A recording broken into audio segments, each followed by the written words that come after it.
So I hope you're ready for a really intense workout today. This one you're going to have to scale as you're feeling it. So what I've written is 10, 15, 20, and 25. So 4 rounds, increasing by 5 reps each round.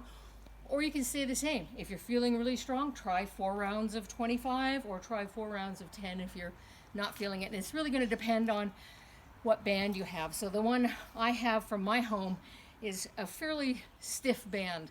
It gives me a lot of resistance. So I also picked up from the gym one of their little red bands, and I'm going to show you some options with this exercise. So there's 6 exercises we're going to go through. So we'll do 10 of each. Next round we'll do 15, 20, 25. But I'll just show you first. The first one is an alternating front step lunge with a band to pull apart. This is a full body workout. So in the front step lunge, you're just going to come down and then do a pull apart, step up, alternate feet, do your pull apart. So 10, and you decide if you're feeling, if you want to count just your right foot or if you want to count every foot. That's going to be up to you to decide. So do your 10 front step lunges with a pull apart at the bottom. Keep the arms straight in the pull apart. Don't let the shoulders come up. Keep your shoulders down and do the pull. Next one is a plank with shoulder taps. Now, in the plank with shoulder taps, I'm going to use a lighter band for this. So you get into your plank position, and then it's just a tap, tap, tap, front, side, back. Front, side, back. So do that. If you've got a heavier band than that, you can try it doubling up.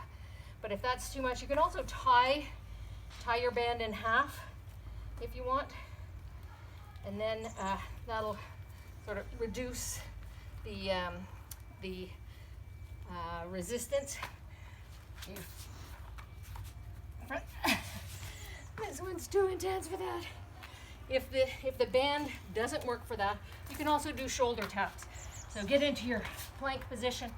1, 2, 3, 4.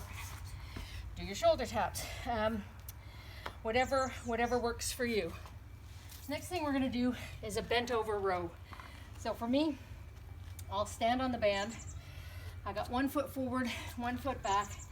I'm going to grip the band fairly low. I'm going to keep my shoulders square to the ground, so they're same plane as the ground. I'm not going to twist one way. I'm not going to twist open or let the band pull me. And I'm just going to pull to my, not quite the chest, sort of lower than chest, keeping the elbow tucked in. So the elbow doesn't come out, elbow stays in. 1, 2.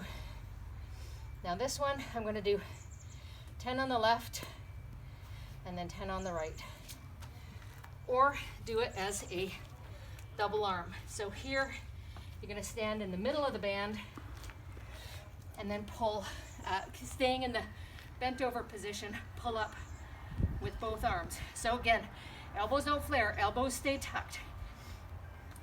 Back stays nice and straight, and then you just pull up. And of course your maximum resistance is at the top of that pull, so it gets harder with every pull to get up there. And really feel that muscle contraction at the top of the pull. Next move is banded squats. So another one, standing on the band. Now you can do a front squat where the band is in front of you, elbows high, and then do your squats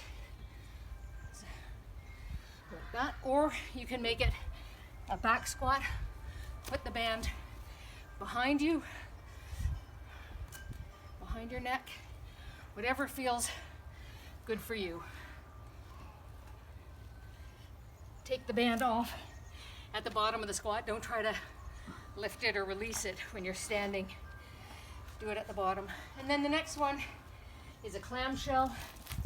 For that, I'm going to switch back to the lighter band for me.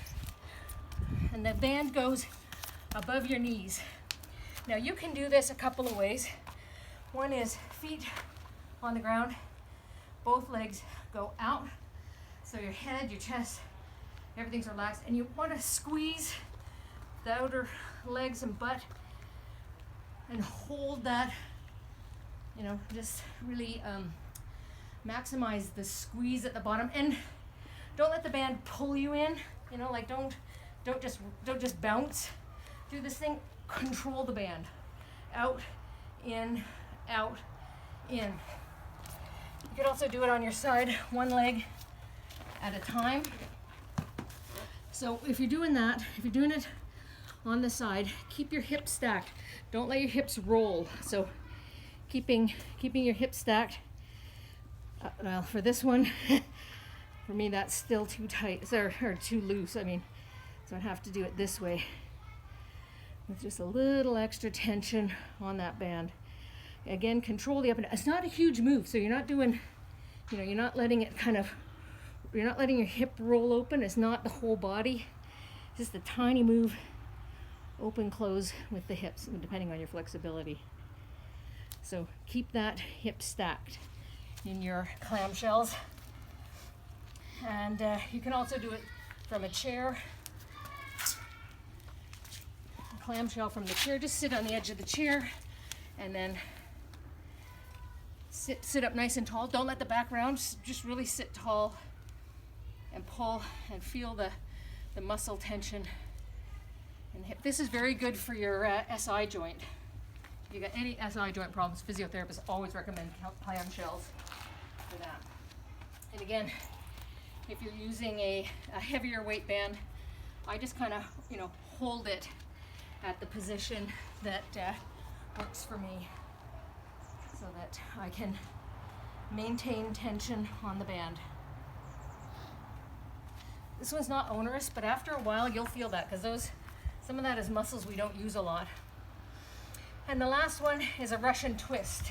So band goes under the feet, and you're gonna hold the band, and then it's a twist